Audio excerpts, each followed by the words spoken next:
ಹಾಸನದ ಪೆನ್ಡ್ರೈವ್ ಹಂಚಿಕೆ ಪ್ರಕರಣಕ್ಕೆ ಸಂಬಂಧಪಟ್ಟಂತೆ ದಿನಕ್ಕೊಂದು ತಿರುವು ನಾವು ನೋಡ್ತಾ ಇದ್ದೇವೆ. ಇಷ್ಟು ದಿನ ಕಾಂಗ್ರೆಸ್ ಅಂಗಳದಲ್ಲಿದ್ದ ಚೆಂಡು ಈಗ ಬಿಜೆಪಿ ಅಂಗಳಕ್ಕೆ ಶಿಫ್ಟ್ ಆಗ್ತಾ ಇದೆ. ಕಾಂಗ್ರೆಸ್ನ ಮಹಾನಾಯಕ ಈ ಪೆನ್ಡ್ರೈವ್ಗಳನ್ನು ಹಂಚಿದ್ದಾನೆ ಅಂತ ನೇರವಾಗಿ ಡಿ.ಕೆ. ಶಿವಕುಮಾರ್ ಹತ್ತ ಬೊಟ್ಟು ಮಾಡಿದ್ದಂಥ ದೇವರಾಜೇಗೌಡ ಕಾಂಗ್ರೆಸ್ನತ್ತ ಮುಖ ಮಾಡುವಂತೆ ಮಾಡಿದ್ರು. ಆದರೆ ಇದೀಗ ಬಿಜೆಪಿ ಅಂಗಳಕ್ಕೆ ಈ ಚೆಂಡು ಬರ್ತಾ ಇದೆ. ನಾನು ಹಿಟ್ ಅಂಡ್ ರನ್ ಮಾಡಲ್ಲ ಅಂತ ಹೇಳಿ ಮಂಡ್ಯದ ಶಾಸಕ ಪಿ ರವಿಕುಮಾರ್ ಹೇಳ್ತಾ ಇದ್ದಾರೆ. ದಾಖಲೆ ಇಟ್ಕೊಂಡೇ ಮಾತಾಡ್ತೀನಿ. ಪೆನ್ಡ್ರೈವ್ ಹಂಚಿಕೆ ಹಿಂದೆ ಬಿಜೆಪಿಯ ಮಾಜಿ ಶಾಸಕನ ಕೈವಾಡ ಇದೆ ಅಂತ ಹೇಳಿದ್ದೆ.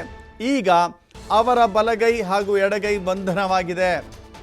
ಅರ್ಥಾತ್ ಹಾಸನದ ಪ್ರೀತಮ್ ಗೌಡ ಅವರ ಆಪ್ತ ಬೆಂಬಲಿಗರು ಅರೆಸ್ಟ್ ಆಗಿದ್ದನ್ನು ಇಲ್ಲಿ ಒತ್ತಿ ಹೇಳ್ತಾ ಇದ್ದಾರೆ ಶಾಸಕ ರವಿ.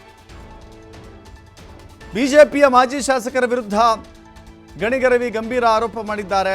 ಜೆಡಿಎಸ್ ಮುಗಿಸಲು ರಾಜ್ಯದ ಪ್ರಭಾವಿ ಬಿಜೆಪಿ ನಾಯಕನ ಪ್ಲಾನ್ ಇದು. ಪಿಕ್ಚರ್ ಅಭಿ ಬಾಕಿ ಹೈ, ಇದು ಟ್ರೇಲರ್ ಅಷ್ಟೇ ಅಂತ ಹೇಳಿದ್ದಾರೆ ರವಿ ಗಣಿಗ. ನಾನು ಯಾವತ್ತೂ ಹಿಟ್ ಅಂಡ್ ರನ್ ಮಾಡಲ್ಲ, ಮತ್ತು ನನ್ನ ಹತ್ರ ದಾಖಲೆ ಇಲ್ಲದೆ ಯಾವತ್ತೂ ಯಾರ ಮೇಲೂ ಸುಖ ಸುಮ್ಮನೆ ಸ್ಟೇಟ್ಮೆಂಟು ಕೊಡಲ್ಲ. ಆಮೇಲೆ ಟೈಮ್ ಪಾಸ್ಗೂ ನಾನು ಸ್ಟೇಟ್ಮೆಂಟ್ ಕೊಡೋನಲ್ಲ. ನನ್ನ ಹತ್ರ ದಾಖಲೆ ನಾವು ಚರ್ಚೆ ಮಾಡಿ ಯಾವತ್ತೂ ಸ್ಟೇಟ್ಮೆಂಟ್ ಕೊಡೋದು. ನಾನು ಅವತ್ತು ಹೇಳಿದೆ, ಈ ಪೆನ್ ಡ್ರೈವ್ ಹಂಚಿಕೆದಾರರು ಮತ್ತು ಮಾರ್ಕೆಟಿಂಗ್ ಮ್ಯಾನೇಜರ್ಗಳಾಗಿ ಬಿ ಜೆ ಪಿಯ ಮಾಜಿ ಶಾಸಕರೊಬ್ಬರು ಇದರ ಹಿಂದೆ ಬಲವಾಗಿ ನಿಂತು ಮಾಡಿರೋದು ಅಂತ. ಇವತ್ತು ಅವರ ಬಲಗೈ ಮತ್ತು ಎಡಗೈಗಳನ್ನ ಇಬ್ಬರನ್ನ ಅರೆಸ್ಟ್ ಮಾಡಿದ್ದಾರೆ. ಈಗ ಇದು B J P J D ಎಸ್ನ ಮುಗ್ಸೋಕ್ಕೆ ಮಾಡ್ತಾ ಇರುವಂಥ ತಂತ್ರ. ಈ ತಂತ್ರದಲ್ಲಿ ಸಿಲ್ಕೊಂಡಿರೋರು ಜೆ ಡಿ ಎಸ್ ಅವರು ಅವ್ರ ಮೇಲೆ ಇವ್ರ ಮೇಲೆ ಹೇಳ್ತಾರೆ. ಸುಮ್ಮನೆ ನಮ್ಮನ್ನು ಹೇಳ್ತಾ ಇದ್ದಾರೆ, ಡಿ.ಕೆ. ಶಿವಕುಮಾರ್ ಮಾಡಿದ್ರು, ಅವ್ರು ಮಾಡಿದ್ರು ಅಂತ. ಇದನ್ನು ಮಾಡಿರೋರು ಬಿ ಜೆ ಪಿಯ ಒಬ್ಬ ಪ್ರಭಾವಿ ರಾಜ್ಯ ಮಟ್ಟದ ನಾಯಕ. ಜೆ ಡಿ ಎಸ್ ಅನ್ನು ಮುಗಿಸ್ಬೇಕು ಅಂತೇಳಿ ಈ ಟ್ರ್ಯಾಪಲ್ಲಿ ಸಿಗಾಕೊಂಡಿರೋರು ಜೆ ಡಿ ಎಸ್ ಅವರು. ಅದನ್ನು ಹಂಚಿಕೆದಾರರು ಹಾಸನದ ಮಾಜಿ ಶಾಸಕ.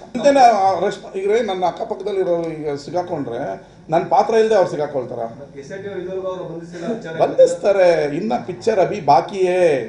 ಈಗ ನೋಡ್ತಾ ಇರೋದು ನೀವೆಲ್ಲ ಟ್ರೇಲರ್. ಇದರಲ್ಲಿ ಇನ್ನೂ ದೊಡ್ಡ ದೊಡ್ಡ ತಿಮಿಂಗಲಗಳು. ನಾನು ಯಾವತ್ತೂ